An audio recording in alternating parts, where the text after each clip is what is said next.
Sengrieķu dramaturga Aristofāna darbs runā par sieviešu un vīriešu mūžīgo cīņu. Lai vieglāk iejustos Lugas notikumos, arī skatītāji tika sadalīti divās zālēs pēc dzimuma principa. Senās Grieķijas notikumi savijās ar mūsdienu jaunatnē tuvām un pazīstamām šodienas sadzīves lietām. Smaidi, smiekli un it kā vieglā notikumu gaita tomēr rosināja arī uz pārdomām.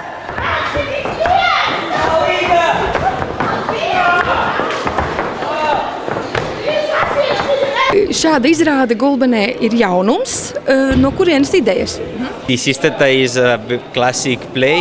Sisteta tā ir klasika. Un viņš jau pirmoreiz sastapās jau tad, kad viņš bija jaunietis un jaunāks nekā aktieri. Un tad viņa tas izlasīties tik ļoti pārsteidza.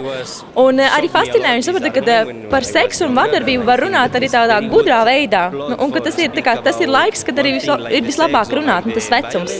Tad viņš saprata, ka viņš grib viņu iestudēt.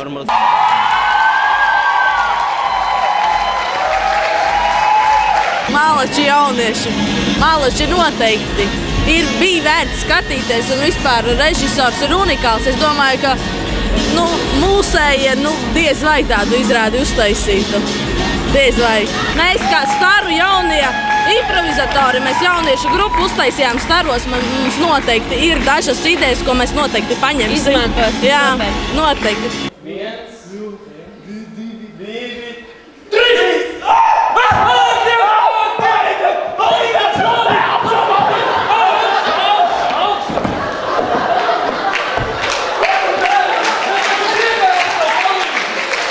Kā tad ir?